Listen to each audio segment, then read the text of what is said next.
با سلام و درود دیگر دوستان عزیز ریشه ها، میخواییم امروز یک بحث دیگری را در ادامه بحث قبلی در مورد زبان هزارگی شروع بکنیم و این بحث بیشتر در مورد لغات و اصطلاحات مربوط به فامیل هست. و در ویدیو قبلی گفتیم که یک زبان میتونه اجزای مختلف داشته باشه، آواها، صداها، اصوات که در ویدیو قبلی بحث کردیم نمونه. بعد از او لغات و اصطلاحات است و بعد از او گرامر و ادبیات و مسائل دیگه است. در این قسمت در مورد لغات و مخصوصا لغاتی که مربوط به اعضای فامیل میشه برای شما بحث بکنیم و نکات خیلی جالب در مورد ریشه های عربی، فارسی، هندواروپایی و آلتایی که در هزارگی وجود داره مثال های خیلی جالب برای شما بزنیم. مثلا این که آیا زوزات یا زوزاد از کجا آمده، این امروز بحث میکنیم. قبل از او میخوایم بگیم که نگرانی جدی و عاجل وجود نداره که حتما زبان هزارگی هم امروز شروع شده و الفبای مخصوص داشته باشه و غیره و ذالک. این البته یک ضرورت هست تا مربوط به همه مردم میشه و مربوط به آینده هست. اگر اینا تسلیم گرفتن قطعا از استفاده خواهد کرد. اگر نخواستن به فارسی بمونه یا به انگلیسی بمونه هیچ حرجی، هیچ مشکلی نیست. جای نگرانی خاصی نیست. خیلی از دوستای ما مخصوصا دوستای غیر هزارگی باعث خشم و نفرت و بحثای عجیب و غریبی شده و ما میخوایم ببینیم که یک پروسه دموکراتیک و آینده نگرانه است و مربوط به عامه مردم خواهد شد، اکثریت مردم خواهد شد و این جای نیست که نگران شویم. بسیار خوب. در مورد لغات و اصطلاحات خاص در هزارگی ما اتفاقا تنوع خیلی زیادی داریم و از این لحاظ خیلی غنی هست. یعنی ما هم لغات عربی رو داره که همین نام ما و اصطلاحات مربوط به فامیلی مثل عمو و عمه و خاله و این چیزا و در کنارش نامای فارسی با منشأ هندواروپایی مثل پدر، مادر، خواهر، برادر و غیره و ذالک. اینا هم فراوان است که اینا با زبانهای هندواروپایی مشترک است. حالا در کنار از این تعداد زیاد لغات دیگه هست که اینا منشأ آلتایی داره و مخصوصا هزارها از اینا استفاده میکنه. کلمه‌ای مثل آته، آبه، آغی، دایی یا تقایی، جیه، غیره و ذالک. اینا هم خیلی زیاده. از این لحاظ هزارگی خیلی غنیه، چه برای پدر، چه برای مادر، چه برای خواهر، چه برای خواهرزاده، برای هر کدام از اعضای فامیل ما نه تنها یکی دیتا بلکه 5-6 تا و از جاها خیلی بیشتر لغت و اصطلاح داره.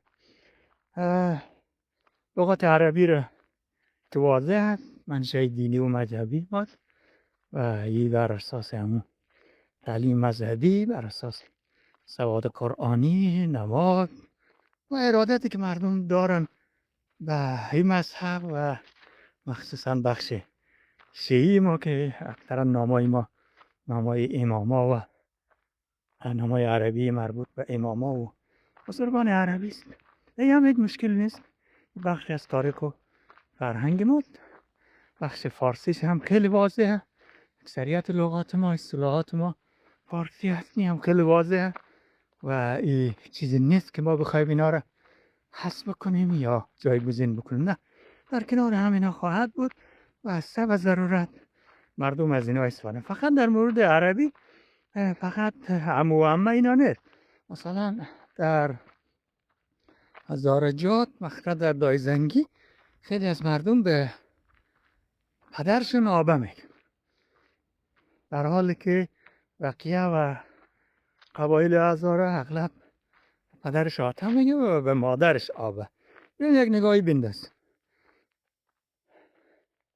محمود کاشغری در کتاب دیوان اللغات ترک که نزدیک 1000 سال پیش نوشته شده و بعد از اسلام هست، قبل از مغول و تیمور اینا هست، او در مورد آبه قبل از که آبه و آپه اینا رو یعنی مادر توضیح میده، در کنارش هم میگه که برخی قبایل از آبه استفاده میکنه. آبه از آب عربی گرفته شده و او استدلال هم میکنه که برخی از اعرابی که از شبه جزیره عربستان مثلا از یمن مهاجرت کردن آمدن در آسیای میانه و ترکستان و همون سنت حساب خود ماندن و پدرشون آب گفتن و کم کمی تبدیل شده و آبه و تو نام میبره که مثلا اینا فرزندان ابن ثابت هست که از یمن آمده و اینا. خیلی جالبه نه؟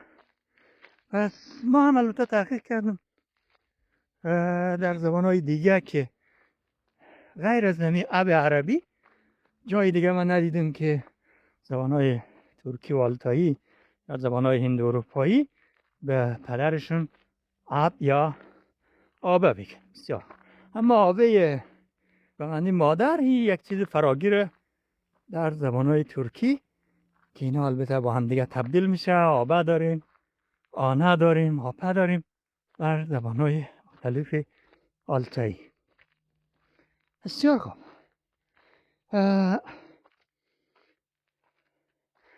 دیگه اصطلاح دیگه ای که خیلی جالبه، یک اصطلاح دیگه فامیلی هست و نام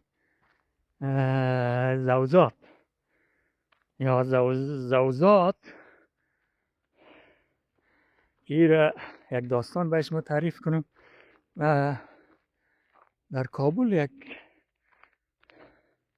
مقام دوری که غیر غزنیچی هست می گفتن که ما یک روز در خانه بودیم که دروازه ما به شدت زده شد. رفتیم که یک پیرمرد آمده، یک پیرمرد غزنیچی با لهجه غلیظ جاغوری یا غزنیچی میگه که شکایتمون خود جمع نمونیم که زوزدای ما رو میزنه. این بنده خدا حیران میمانه که گپ چیه. آخر یک امور رو میفهمه و دیگه چیزاش نه. میگه اصلا این زوزات هیچ من هیچ آیدیایی نداشتم که زوزادا چیه و زوزات چیه. خب پیرمرد میپرسیم که این زوزات چیه هست، کیا هست؟ آخر اشاره میانه همین بچه‌ها رو نمیبینیم، یعنی بچه‌های از ما رو، بچه‌های ما رو خردریزا دلقین ما رو این بچه‌های فامیل شما اذیت کرده و زده و اذیت. آها بعد مشکل حل شد و از این گپا. خب جستجویی که ما کردم هم به یک نکات خیلی جالب رسید. مرحوم شاه علی اکبر شهرستانی در همین قاموس هزارگیش کلمه زوزات یا مسرت زوزات ثبت کرده و در کنارش را ارتباط داده با زگزات قزاقی و ما این زگزات در قزاقی را دنبال کردیم و این ما را به چیزای خیلی جالبی کشاند که حالا خدمت شما عرض خواهم کرد. ارشاد که این زگزات اگر که فقط مربوط به قزاقی هم نیست، زبانهای مجاورش مثل قرقیزی و ترکمنی و چیزهای دیگه هم هست. این برمیگرده به یک سیستم شجره مردم آلتای یا مردم همی استپه، مردم که عمدتاً کوچنشین و قبیله‌ای زندگی میکنن در استپ‌های آسیای میانه و شمال چین و این مناطق. اینا یک سیستم دارن، مخصوصا قزاق‌ها و قرقیزا و بعضی از ترکمن‌ها که تا 7 پشت را حساب میکنن و طبق فرهنگ از اینا تا 7 پشت همه محرم حساب میشه و ازدواج با هم دیگری در داخل از 7 پشت ممنوعه و حرام اعلام شده. و همین 7 پشت هم نامای خیلی جالبی داره. مثلا شروع میشه از بلا یا بالا. اونم بلا است که ما یک چیز کلان‌های ما سابق هم به فرزندان خود بره مثلا میگفت، احتمال داره از او گرفته شده. بعد از او که این بلا هم فرزند اول است، نسل اول است. و بعد از او که ما نوه و به اصطلاح نوسه و کواسه و از چیزا داریم، هم کلمات مخصوص به خود داره که از جمله یکی از اونا نمیره هست که نمیره خیلی شبیه همین نبیره پارسیه. بعد از او چیزایی دیگه هست، مثلا یکی دیگهش به نام نمینه. و بریم تا آخر نسل ششمی از اینا به نام ژیرژات و نسل هفتمش که آخرین گروه از خشان و اقوام هست به نام ژگژات نامیده میشه. و مفهوم از اینا هم جالبه، ممکنه که ارتباط به کلمه ذات فارسی یا ذات عربی داشته باشه و این کلمات خیلی هاشی در دوره بعد از اسلام از عربی و فارسی هم گرفته شده باشه، ولی امروزه معنی های خاصی اینا چی ذاتش چی همی ژیرشی و ژگش اینا همه در زبان ازبکی در زبان قزاقی معنای خود داره. ژ بیشتر در قزاق‌ها که اینا با فکر میکنم با روس‌ها نزدیک‌تر است، یه واژه ژ اینا دارم، در حالی که در قرقیزا بیشتر به جای از ژ از ج استفاده میکنن، مثل قضیه همین جیه به معنی خواهرزاده که ما هم داریم در بامیان اینجا.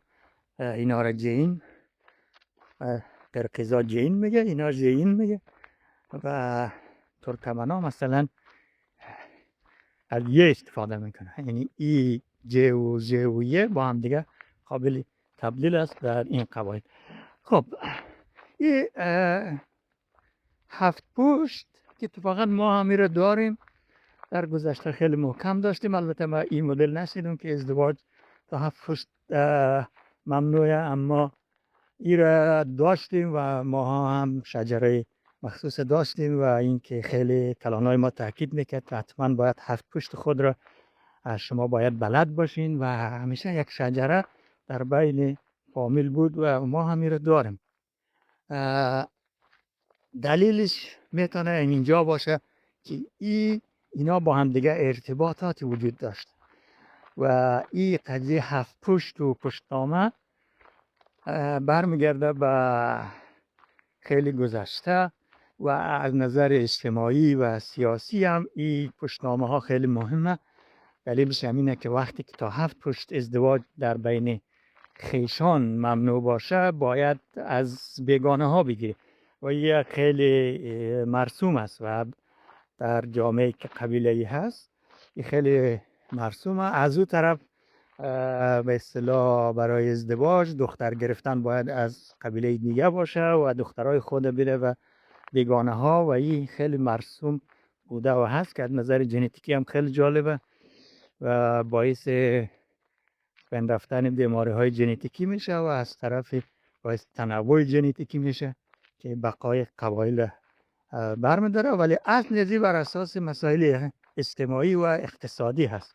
دلیلش این است که ما این رو درک میکنیم در جای ما هم همین هست که در زندگی قبیله‌ای تمام چراگاه ها، کوه ها، چشمه ها، آب و کاریز و غیره و ذالک همه اینا تقسیمات است و اینا بر اساس پشت پدر است و قبایل دیگه نمیتونه و مخصوصا در آسیای میانه که دشت های وسیع و چراگاه های وسیع هست فقط کسانی میتونستند از یک چراگاه خاص استفاده بکنن که همون 7 پشت خود 7 پشت پدری خود اینا بلد بودن میگفتن، بعد از اون مجاز بودن، در غیر از اون بیگانه حساب میشدن و نمیتونستن از او مزایای اقتصادی که بود استفاده بکنه.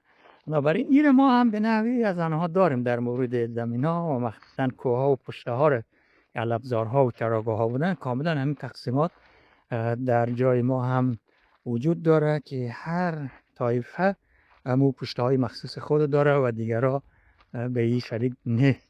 و قضیه هفت پشت و پشتنامه هم خیلی جدید، البته در اثر فقه اسلامی و فقه جعفری این موضوع محارم یک مقدار تعدیل شده. ازدواج‌های بین فامیلی هم هست اما خیلی کم، ولی اصل گپ همون هفت پشت خیلی قضیه جدیه. خب بنابراین این زوزات یا زوزات خیلی جالبه. این میتونه خیلی مشابه است با کلمه نوزاد و این زاد فارسی و زاد عربی که اینا منتقل شده و قبایل ترک آسیای مرکزی مانند قزاق و قرقیز و اونجا و ژ و ج تبدیل شده و یک معانی گسترده دیگه با خود گرفته. و من دقیقاً نمیدونم که آیا این زوزات و زگزات از اونا به ما رسیده یا از ما به اونا رسیده. به هر حال یک سری ارتباطات قطعاً وجود داشته. در کناری از این همین سیستم اجتماعی را اگه توضیح بدیم، برمیگردیم به کلمه دایی و تقایی که ما تقایی میگم که البته شکل ساده شدهش دایی هست. این دایی را البته بیشتر ایرانی‌ها نام به کار میبرن که کاملا مشخص کلمه ترکیه.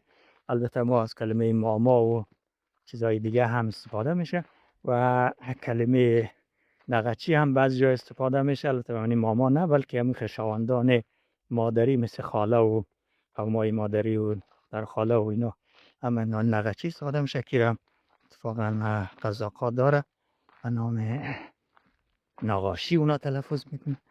و قضیه جیه، البته ما جیه نمیگیم، ما خواهرزاده میگیم، ولی در بابیان جیه خیلی مرسومه که امو جیین نونش باز افتاده جیه هست. جیه یعنی خواهرزاده و این اتفاقا در قرقیزی و در قزاقی به همین شکل خواهرزاده وجود داره و این خواهرزاده هم یک نقش خیلی قوی در ساختار اجتماعی از این مردم داره که تا حدی در فرهنگ ما هم هست. خواهرزاده خیلی محترم و به اصطلاح شاهزاده و خانزاده حساب میشه، به این معنا که برمیگرده به همون سیستم اجتماعی، چون در اون سیستم اجتماعی نسب و ارث و میراث همه به فرزند ذکور و پسرا میرسید. دخترها از او ارث محروم بود، چون اینا معمولا با بیگانه های ازدواج میکردن و فرزندانش هم همو القاب و عناوین همو قبیله به اصطلاح شوهر دخترها بود، مربوط به اونا میشد. از نظر رسمی اونا بیگانه حساب میشد، خارج از حق پشت. اما به دلیل این ارتباط که از طریق دخترها و خواهرها پیوند ایجاد میشد، مخصوصا خواهرزاده ها یا همین جهه ها خیلی محترم بود و یک سنت دیگه ای وجود داشت که خواهرزاده میتونست برگرده و خانه دایی خود در زمانهای اضطراری، زمانی که کمک لازم داره، زمانی که چیزی لازم داره، یا حتی همین رخب به عنوان یک چکر، چون اینا معمولا خیلی دور بود، به بیگانه ازدواج میکرد، میرفت قبیله دیگه یا سر آسیا میانه بسیار دور. ولی یگان دفعه اگر میتونست به جای دایی خود میرفت، او میتونست هر چیزی را به عنوان هدیه بگیره از دایی و دایی نمیتونست با او مخالفت بکنه. و این یک رسم و سنت خیلی مهمه. اگر اسب مهم داشت، شمشیر مهم داشت یا چیز دیگه، اینا را میتونست به عنوان هدیه بگیره، یا البته میتونست چندین بار تکرار شه، ولی به نهایت نبود. و از این لحاظ این خواهرزاده ها رول خیلی مهم داشت، به خاطر که چرا؟ به خاطر که همین ارتباط و پیوند این خانواده ها، طول پدری به اطلاع با طول مادری ارتباطش برهم شود، متصل شود. این از این لحاظ خیلی مهم بود و نظر البته ازدواج‌های خیلی های ناسیاسی و اینا هم بود که در زمان بحران و جنگ و مشکلات دیگه هم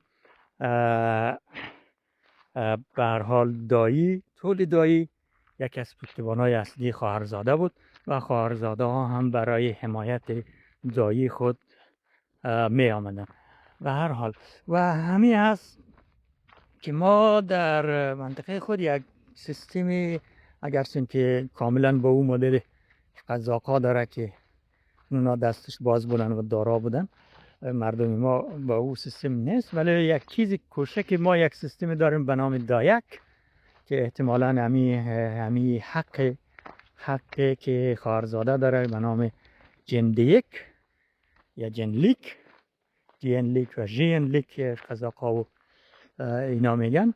ما هم یک چیزی داریم به نام دایک و این رو بیشتر فکر میکنن که دهیگ پارسی است، ولی حالا که بررسی کردم احتمالاً یه هم ارتباط میگیره به همون حق خواهرزاده و این رقم است که در مناطق ما مثلا بچه های فامیل، البته مخصوص خواهرزاده هم نیست دیگرها، وقتی که یک کلان مثلا خرمن خود میگرفت یا یگان چیز خاصی داشت، این بچه هم میرفتن ظرف خود گرفته که حق ما را بتن و این یک رسم و سنتی بود که کسی رو رد نمیکرد.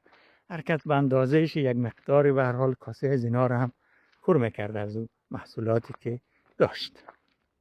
بسیار خوب، میبینین که کلمات یا اسمای فامیلی چقدر منشأ را میتونه نشان بده، از کلمه اب عربی گرفته تا برادر خواهر هندواروپایی تا آته و آبه و دایی سلسله تایی و اینا دلیلش همی رقم همانطور که ما از نظر علمی ژنتیک جن از نسل و نسل منتقل میشه، خیلی از این کلمات هم نسل های زیادی مثلا طول میکشه و با اینکه حتی تغییرات زیادی پیش بیاد، ولی برخی کلمات چندین نسل بلکه از مرز قبایل مختلف عبور میکنه و فواصل خیلی دراز طی میکنه. مثلا همین مادر و پدر و برادر، ببینید شما از ایسلند در اروپا آمده تا مثلا خاورمیانه و ایران و جای میانه تا آخر هندوستان همین کلمه کار میره. این نشان میده که همین ارتباطات وجود داشته، همین مهاجرت ها، ازدواج های برون قبیله ای، ارتباطات وجود داشته در گذشته. چیزهای خیلی جالبه. یک مثال دیگه که اخیراً مثلا یک نفری در رسانه ها مطرح کرده و که مثلا زلمه خلیلزاد در کتاب فرستاده گفته که ما به مادر خود آیه میگیم، آیه میگفتیم. خیلی هایی رو بحث کردن که ممکنه که یک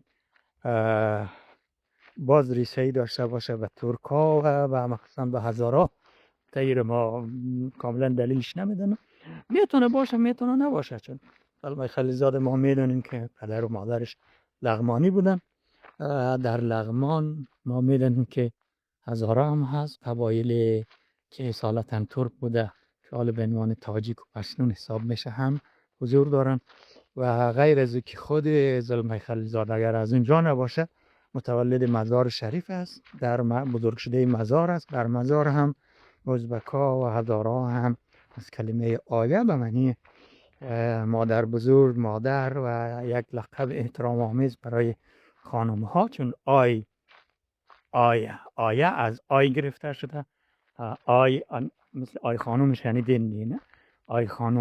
آی خانم یعنی ما خانم، خیلی یک لقب محترمانه است که در بسیاری از قبایل، بسیاری از مردم در افغانستان از جمله در بین هزارها و قبایل مثل بایزنگی اینا استعمال میشه و اینا همین ارتباطات نشان میده و همین شجره‌نامه و فرهنگی که مردم از این مناطق داشتن و در گذشته ارتباطات وجود داشته. همین شجره‌نامه قزاقی و مخصوصا همین قانونی در مورد حق خواهرزاده و ازدواج با بیگانه ها و این خودش خیلی جالبه و حتی در افغانستان هم هست.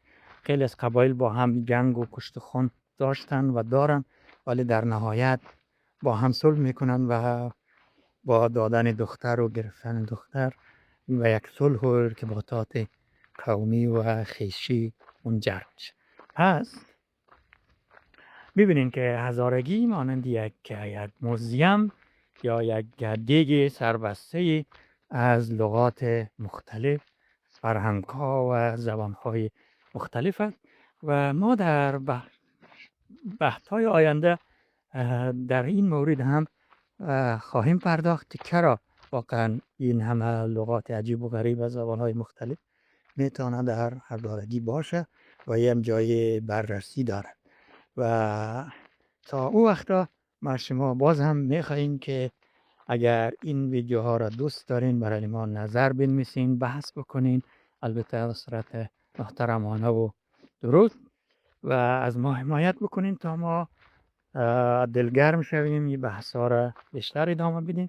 و لازم به ذکر است که ما در این چنل فقط در مورد هزارها بحث نمی کنیم، در مورد موضوعات مختلف مرتبط با ریشه ها اقوام و قبایل مختلف انسان ها بحث میکنیم و هدف ما این است که ما انسان ها همه اولاد پدر و مادریم و با هم ارتباط خونی داریم، همه از یک ریشه ایم، ولی بر اساس مسائل محیطی مثل جغرافیا، کوهستان ها و مخصوصا بر اساس مذاهب از هم دیگه جدا شدیم و این لازم است که ما بازم بر ریشه های خود دقت بکنیم و به اشتراکاتی که داریم بیشتر بپردازیم تا به اختلافایی که وجود داره. بسیار خوب، تا فرصت دیگر، خدا نگهدار.